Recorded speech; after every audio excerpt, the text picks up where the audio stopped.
오늘은 4월 27일입니다. 수요일입니다. 새벽 예배 나오신 우리 성도님들을 환영합니다. 말씀 나누기 전에 공동기도 제목으로 기도하는 시간 갖도록 하겠습니다. 기도하시겠습니다. 홍석과 집사의 암을 치료해 주십시오. 배옥준 집사의 뇌졸중을 치료해 주십시오. 언어가 회복되고 오른쪽 팔다리에 힘이 생겨나도록 해 주십시오. 곽한나 집사의 허리를 치료해 주십시오. 권하자 집사가 다시 걷도록 해 주십시오. 오기선 어린이가 회복이 잘 되게 해 주십시오. 이승학 성도의 뇌종양 치료가 잘 되게 해주십시오. 김영빈 집사를 치료해 주십시오. 권현민 형제를 치료해 주십시오. 우한 폐렴으로부터 우리를 지켜주십시오. 예수님의 이름으로 기도합니다. 아멘. 오늘 본문의 말씀은 말라기 2장 17절에서 3장 6절까지 말씀입니다. 성경 많은 곳에 보면 메시아에 대한 예언이 기록되어져 있습니다. 내가 하나님께서 성령을 보내실 것에 대한 특별한 예언들이 참 많습니다. 대표적인 것이 이제 요엘서, 에스겔, 또 예레미야 이런데 성령님을 보내주신다고 하는 그런 그 말씀이 있습니다. 여러분, 그런데 그 성령님을 보내신다고 하나님께서 말씀하실 때는 항상 굉장히 절망적일 때 그 절망으로 끝내지 않고 너무 절망적이기 때문에 사람은 도무지 하나님의 말씀에 순종할 수 있는 존재가 못 되기 때문에, 그래서 하나님께서 성령을 보내셔서 그들로 하여금, 사람으로 하여금 하나님의 말씀에 순종하는 사람을 만들겠다 하는 내용들이 성령님에 대한, 메시아에 대한 그 예언이라고 할 수 있겠습니다. 그게 구약 성경에 보면 대부분의 구약 성경에 다 기록되어져 있습니다. 여러분, 그런데 오늘 말라기에도 마찬가지입니다. 말라기에도 이제 아주 절망적인 상황을 말씀하시면서 그 절망적인 상황에 절망하지 않고 이제 메시아를 보내시고 성령을 보내셔서 전혀 다른 종류의 사람들을 만드시겠다고 하나님께서 약속하시는 부분이 오늘 본문의 내용입니다. 먼저 2장 17절에 보시면 아주 절망입니다. 이렇게 하나님께서 한탄을 하십니다.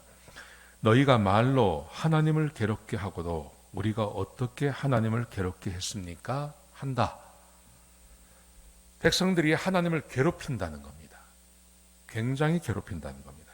그래서 하나님께서 너희가 하는 말 때문에 내가 괴롭다라고 말씀하시니 백성들이 말하기를 우리가 어떻게 하나님을 괴롭혔습니까? 라고 말한다는 거예요. 자, 그러면서 백성이 하나님을 괴롭히는 말이 어떤 말인지를 하나님께서 직접 말씀하십니다.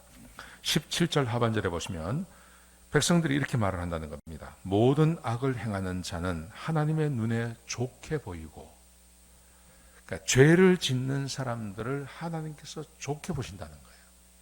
거기다가 그렇게 모든 악을 행하는 사람들이 하나님께 기쁨이 된다고 말하며, 심지어 정의로운 하나님은 없다 라고 백성들이 서로 말을 한다는 겁니다. 기가 막히죠? 하나님께서 백성들에 의해서 괴로움을 당하십니다.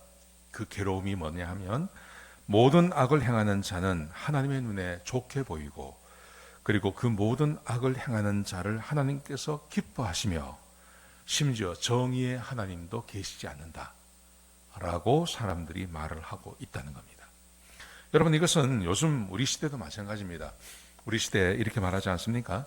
우리는 하나님의 백성이기 때문에 우리가 죄를 지어도 하나님께서는 우리의 모든 죄를 다 용서하십니다. 또 이렇게 말하기도 하죠. 하나님은 우리를 용서하셨는데 과거의 죄와 현재와 죄와 그리고 미래의 죄까지 다 용서하셨습니다. 그러므로 우리는 어떻게 살아도 상관이 없습니다. 하나님은 모든 사람을 다 사랑하십니다.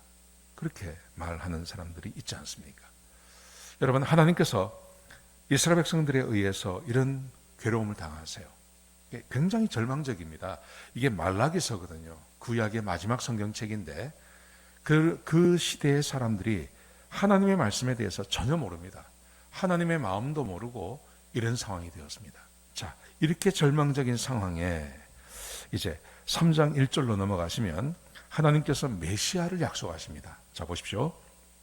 3장 1절에 보시면 내가 내 사자를 보낼 것이고 그가 내 앞에서 길을 준비할 것이다. 침례요한을 말하는 거죠.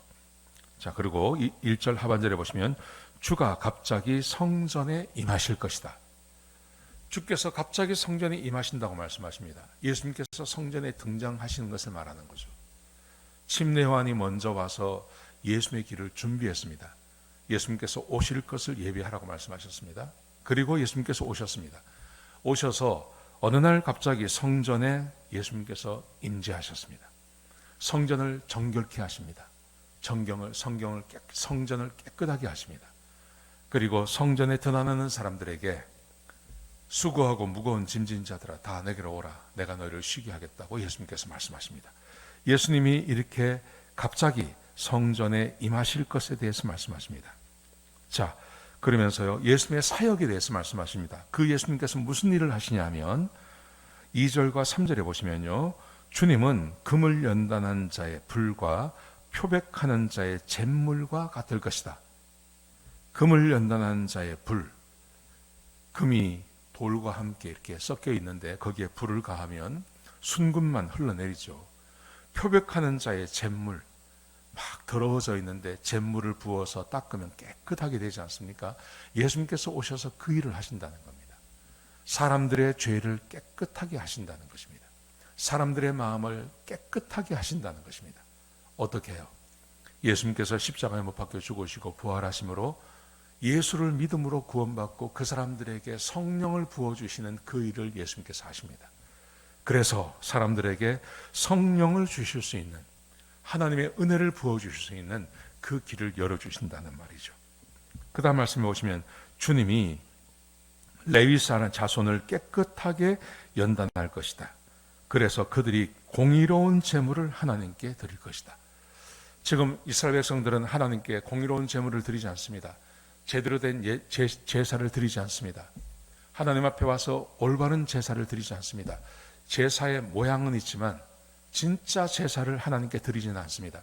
하나님께서 받으실 만한 그들의 삶도 받으시고 그들이 드리는 그 제사도 받으시는 그런 역사는 없습니다. 왜냐하면 이스라엘 백성들은 사람은 그렇게 살 수 있는 능력 자체가 없기 때문에요. 그래서 예수님께서 오셔서 십자가에 못 박혀 죽으시고 부활하심으로 누구든지 예수를 믿기만 하면 성령을 선물로 주실 수 있는, 사람을 구원하는 그 길을 열어주신 것. 그렇게 구원받은 사람들이 하나님의 말씀대로 살고 그리고 하나님의 말씀대로 하나님께 제사를 올바른 예배를 드리는 그런 사람들을 예수님께서 만들어내시겠다고 지금 약속하고 계시는 것입니다. 여러분, 많은 사람들이 그렇게 말을 합니다. 사람이 구원받는 것은 사람의 선택인가 아니면 하나님의 선택인가? 많은 사람들이 그렇게 말을 합니다. 신인 합력설, 하나님께서도 하시고 사람도 하고 혹은 사람이 하나님을 선택하는 거라고 그렇게 주장하는 사람들이 지금도 굉장히 많이 있습니다. 여러분, 그런데 구약 성경을 읽어보시면 아시겠지만 사람에게는 아담이 범죄하고 난 다음에 하나님께서 창세기에서 성령을 거두신 다음에 사람은 하나님의 말씀대로 살 수 있는 사람이 아무도 없습니다. 만약에 사람이 스스로 하나님께 갈 수 있는 길이 있었다면, 그렇게 할 수 있는 능력이 있었다면 예수 그리스도께서 와서 죽으실 이유가 하나도 없습니다. 예수님께서 십자가에 못 박혀 죽으셨다는 것은 사람이 스스로 자기를 구원할 수 있는 능력이 없기 때문입니다. 하나님께서 그 은혜를 열어주셔야 사람은 구원받을 수 있는 겁니다. 여러분, 그러므로 구원받은 하나님의 백성들, 우리들은 어떤 사람들이냐면 우리는 이제 하나님의 말씀에 순종하고 하나님 말씀 따라 살 수 있는 능력과 힘이 우리에게 주어졌다는 겁니다. 그게 구원받았다는 말의 의미입니다. 여러분, 그러므로 우리는 하나님 말씀대로 살아야 됩니다. 이게 굉장히 중요합니다. 왜냐하면요, 보세요. 여기에 5절 말씀에 보시면 이렇게 말씀하십니다. 내가 심판하러 임할 것이다. 예수님께서 심판을 갑자기 말씀하십니다. 먼저 예수님께서 구원을 베풀어 주시죠. 그 다음에 두 번째 예수님께서 심판을 하러 오십니다. 심판하러 오셔서 점치는 자와 간음하는 자와 거짓 맹세하는 자와 품꾼의 싹을 억울하게 하는 자와 과부와 고아를 압제하는 자와 나그네를 억울하게 하는 자를 내가 심판할 거다. 그렇게 말씀하세요. 여러분, 이것은 무슨 말이냐 하면 거듭나서 하나님의 백성이 된 사람들은 이런 삶을 살지 않는다는 겁니다. 대부분의 사람들은 이렇게 살아갑니다. 근데 거듭난 사람들은 이런 삶, 범죄하거나 죄짓지 아니하고 하나님을 경외하며 하나님의 말씀에 순종하는 그런 복된 삶을 살아가는 사람들이 그리스도인이라는 거죠. 제가 바라기는 우리 성도님들이 좀 이렇게 사셨으면 좋겠습니다. 하나님의 말씀에 순종하며 사셨으면 좋겠습니다. 그게 구원의 목적입니다. 오늘 이 본문이 말하고 있는 거 아닙니까?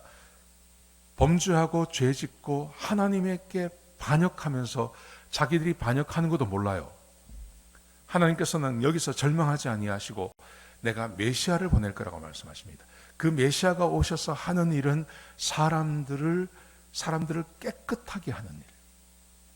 그래서 레위 사람들이 일어나서 과거에 하나님께 드렸던 것 같이 그렇게 깨끗한 하나님께서 받으실 만한 예배를 드리신다고 말씀하시죠.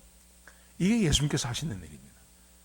그러므로 저와 여러분이 구원받은 하나님의 백성이라면 하나님의 말씀에 온전히 순종하고 주의 말씀을 따라 삶으로 구원의 목적을 이루어드리는 삶이 마땅한 줄로 믿습니다. 저와 여러분은 그렇게 충분히 살 수 있는 능력이 있는 사람들입니다. 여러분, 오늘 본문의 말씀을 가만히 기억하셔서 오늘 하루를 살아가실 때 범죄하거나 죄짓지 않고 하나님의 말씀에 온전히 순종하시며 하루를 살아가시는 저와 여러분 되시길 주의 이름으로 축복합니다. 기도하시겠습니다. 아버지 하나님, 귀한 말씀 주셔서 감사합니다. 하나님의 말씀에 온전히 순종하며 주의 말씀을 따라 사는 하루가 되게 하여 주옵소서. 우리를 구원하셔서 그렇게 살 수 있는 힘과 능력을 주셨습니다. 하나님의 말씀에 온전히 순종해서 복을 누리게 하여 주옵소서. 주님 감사합니다. 예수님의 귀하신 이름으로 기도드렸습니다. 아멘.